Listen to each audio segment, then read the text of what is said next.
رمضان کا مبارک مہینہ یہ قدرتی پیکیج ہے،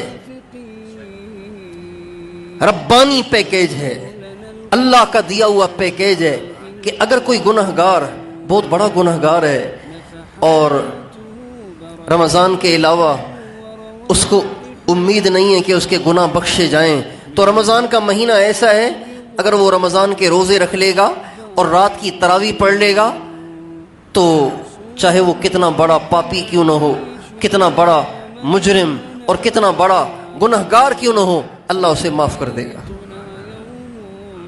تو بھائیو، رمضان آ رہا ہے۔ ہمارے نبی نے شعبان کے آخری ایام میں آپ ممبر پر جلوہ افروز ہوئے اور آپ نے فرمایا، لوگو اتاکم رمضان، رمضان آ رہا ہے، رمضان آ رہا ہے، اور یہ بخشش کا مہینہ ہے، اللہ کی رحمت کا مہینہ ہے، جہنم کی آگ سے آزادی کا مہینہ ہے۔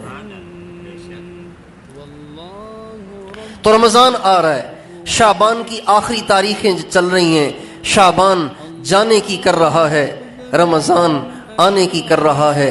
خوش نصیب ہوں گے وہ لوگ جو اس رمضان کا موقع پا کر اپنے روٹھے ہوئے اللہ کو منائیں گے، تراویح پڑھیں گے، رمضان کے روزے رکھیں گے اور مسجدوں میں اوقات گزاریں گے، قرآن پاک کی تلاوت کریں گے، درود پاک کی کثرت کریں گے، اللہ کو یاد کریں گے، اپنے آپ کو گناہوں سے بچائیں گے، وہ لوگ بڑے خوش قسمت ہوں گے۔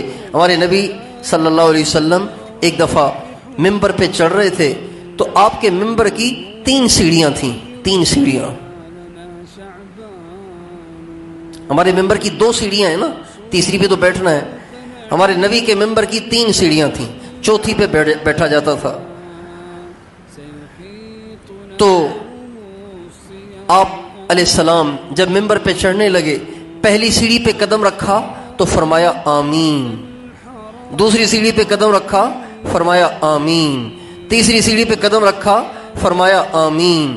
جب حضرات صحابہ کرام نے کہا، یا رسول اللہ، ممبر پہ چڑھتے ہوئے آپ پہلے تو کبھی آمین نہیں کہتے، آج کوئی خاص بات پیش آئی ہے کہ آپ آمین کہہ رہے ہیں؟ آپ نے فرمایا، جب میں ممبر پہ چڑھنے لگا تو جبریل میرے پاس آئے اور کہنے لگے، یا رسول اللہ، میں ایک بد دعا کرنے لگا ہوں، آپ نے اس پہ آمین کہنی ہے، اللہ کا حکم ہے۔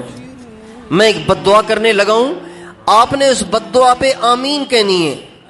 اب اللہ کا حکم آ گیا، نہ کی تو گنجائش ہی نہیں رہی، نہ کی تو گنجائش ہی نہیں رہی۔ چنانچہ آپ علیہ السلام نے جب ممبر پر قدم رکھا تو جبریل علیہ السلام کہنے لگے، جو آپ کا نام سنے اور آپ پر درود نہ پڑھے، اللہ کرے وہ ہلاک ہو جائے۔